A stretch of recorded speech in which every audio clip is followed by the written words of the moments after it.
Hey everyone, it's Eliz again. Okay, so sorry. This is going to be my HSG experience, and yeah. So I'm gonna let you know what happened at the clinic and everything.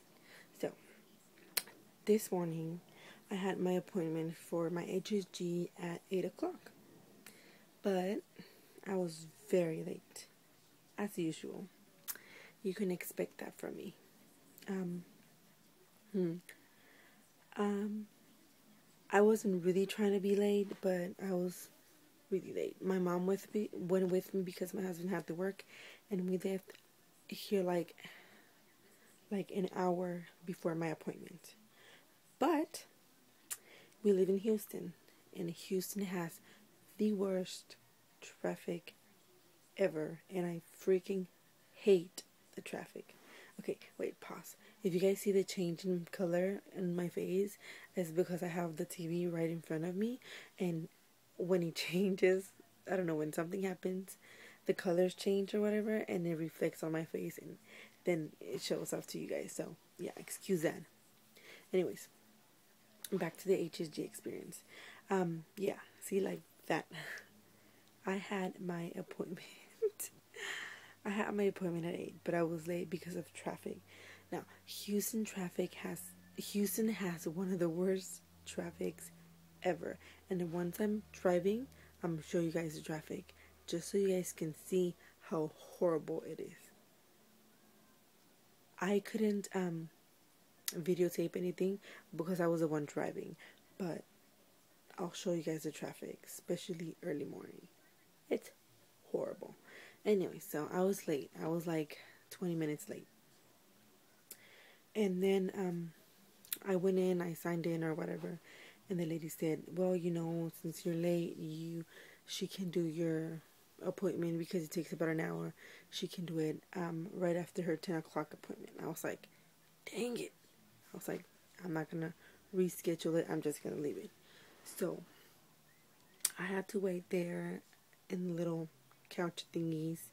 I waited for like an hour and a half, and then finally 10 o'clock came around, and she calls me, and she said, she was very nice. She was a nurse. She was very nice, and she said, have you had this before? And I said, no.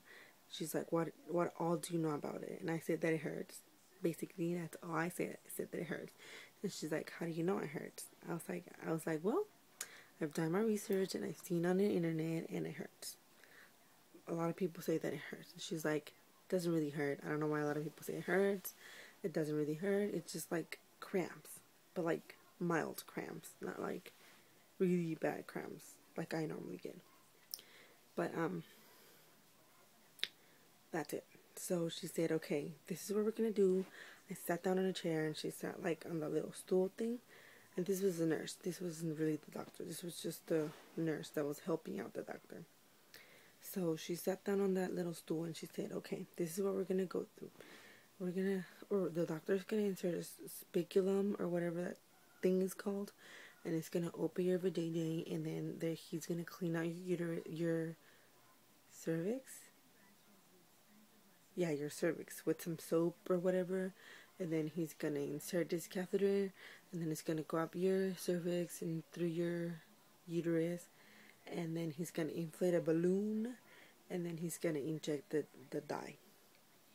And I was like, yeah, I knew, because I watched here on YouTube, and that's what all the girls usually say that happens. So right after that, she said, okay, I should have taken a picture, but I couldn't get my phone in there. It's this bed. It's just like a flat bed, and then on top of it, it's something like, I don't know, something like this machine, I guess, and it faces like right down on your belly, and so the bed moves like back and forth. However, they want to fix it, and it moves. So, and they have this like TVs on my right side. They have the TVs and stuff. So I didn't take my shoes off. I didn't take my blouse. I just took my pants and my panties off, and she gave me this big ginormous gown, which was kind of nice because it was really ginormous. But she said, I said, do I take my shoes off? And she said, no, just leave them on because your feet are going to be against that little rail thing.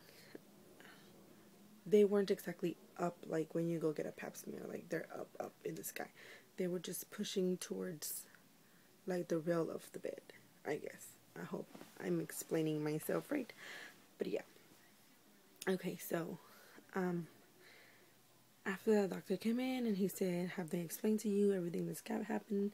And I said, yes. And then he's like, are you okay with it? Do you have any questions? I said, no, let's just get this over with and let me go home. So he started, by sticking that speculum, whatever thing, inside. And that was like, it didn't hurt because that's how you're getting a pap smear. But, it was, pressure. Like, I think, like, he couldn't get it, like, in, and I just felt like him moving it around and stuff like that. But then I heard this little, like, farting sounds, and I was like, am I farting? But no, I wasn't. This little, like, I guess it was that speculum thing opening and, like, latching the lock or whatever. And so that, and then he's stuck, like, the nurse is like, okay, you're gonna feel a little pressure now because he's gonna start inflating the balloon. So that was right after the catheter. So he had the catheter in, and I can actually feel it. I could actually feel the catheter, but it wasn't like a really bad pain. It was like a pinching pain, like a slight pinching pain. That's how I felt it. And I just felt it go in. My left leg started to, like, not numb, but, like, I don't know, like, I felt cramps on my left side, like all of my left side, and then, like, a little down my left leg. So, and then he's like, okay. He stood up from looking at, the uterus or whatever, and then he came over here and started fixing that machine that goes on top of you. And I guess that's like an x-ray machine. I don't know. I've never had x-rays done. And that machine is like, takes pictures of, like, stuff. Like your fallopian tubes and your uterus or whatever. And he took, like, I don't know. From the thing that I heard, it was like 5 or 6. And then he's like, everything was good. He said, okay, everything's going to come out now. And he had the TV thing looking towards him. If I turned, I would be able to, like, see, like, slightly of a bit, but I didn't turn. I was so, like, freaking out. And then he said, oh, sorry for the movement or the shake. He said, okay, everything's down. Your fallopian tubes look nice and opened. And I was like, yes. So he said, actually, the nurse said, you should call your doctor. She's going to have the results, like, like in an hour, if you call her in an hour. So, but I know that she sends them to my email. So, once I get them in my email, then I'll know. But I know the results since the doctor said that my fallopian tubes were nice and clean. And then for some reason, when I went in there, she said that, oh my god, I'm running out of time. She said that some people find that therapeutic or something. Like, when you do yoga and stuff. Yeah.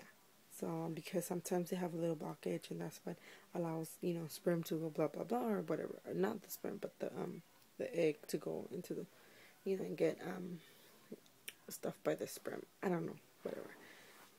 So, that's pretty much what happened at the end. I got up and changed, and I had a pad on. Well, not on, but I had one with me, and I changed, and I put the pad on, and I just left. So it didn't exactly hurt as much as a lot of people say it does. Until this point, I have not drinking Tylenol or anything like that, and I don't feel any cramps or nothing. I still have the pad on just because I'm licking that stuff a little bit, but nothing else. Blood, not a lot of blood.